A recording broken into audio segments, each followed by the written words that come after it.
Hi, I'm Marcus Ong, an ACCA lecturer since 1997. We live in exciting times because there's going to be a change of syllabus in the final level of ACCA. There's an introduction of a new paper called Strategic Business Leader. Well, in this short video, we're going to see three parts. One is we're going to see what's the rationale for coming up with this paper, Strategic Business Leader or SBL. What's the bird's eye view of SBL? And how is the exam marked? Well, let's see the first one on what is the rationale for SBL. To me, it makes a lot of sense because we live in fast changing times. Job market has changed. The employers don't want to see accountants just to be number crunchers in finance, in taxation, or in audit specializations. They don't want them to be all cooped up in an office like you see in the picture there. They want to train you to be like that, having your own office suite where you will have a strategic mind in advising and adding value to the company.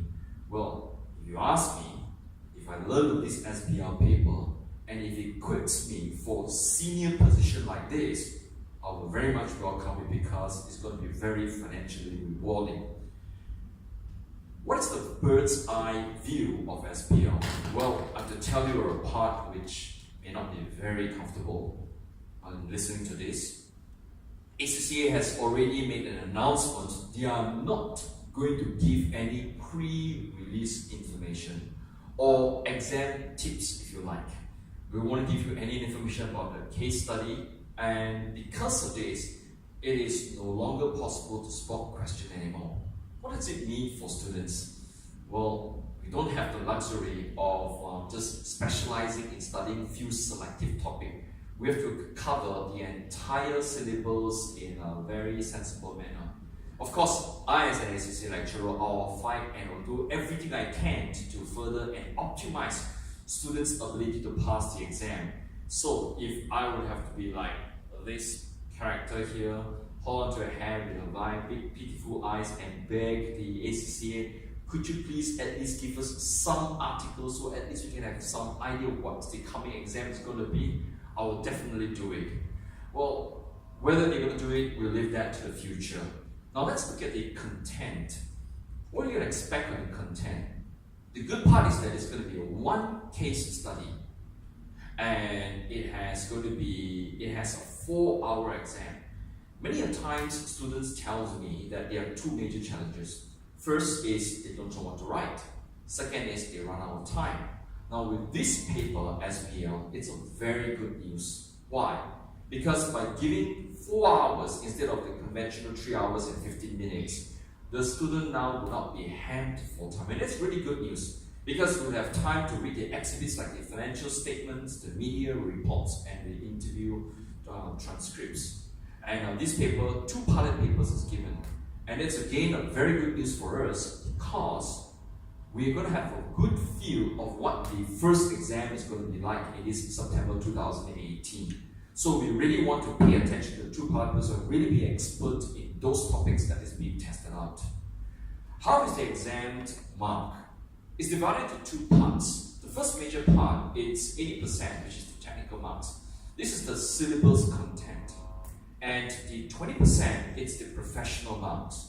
If you ask me, this 20 professional marks is extremely good news because it's really a gold mine. Students don't need to study about this part for these 20 marks here.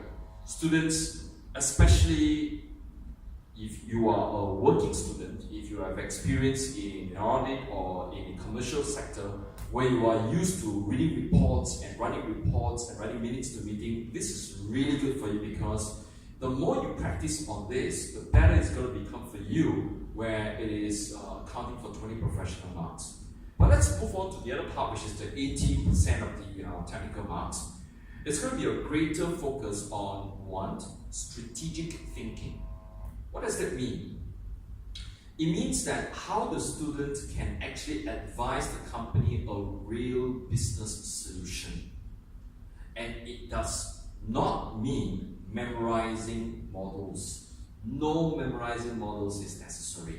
In fact, the examiner is not impressed if you can remember those various names of those models and those authors. They want a sensible commercial solution. And the next one is the business direction. They like the students to demonstrate how they can actually help the company to become a larger organization, how they can grow in a controlled manner.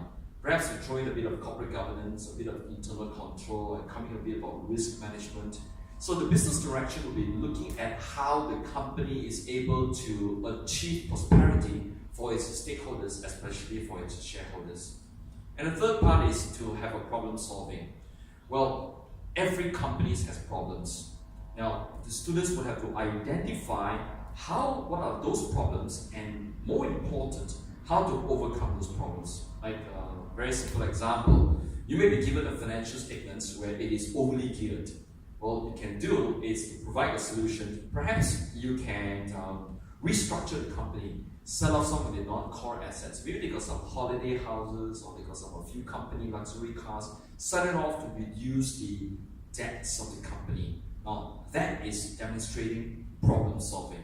So really, in short, if you ask me, SPL is a very exciting paper, it's a very doable paper, especially with that 20 marks where you don't need to study, and 80 marks where there's a lot of commercial sense, and really it's something for you to look for.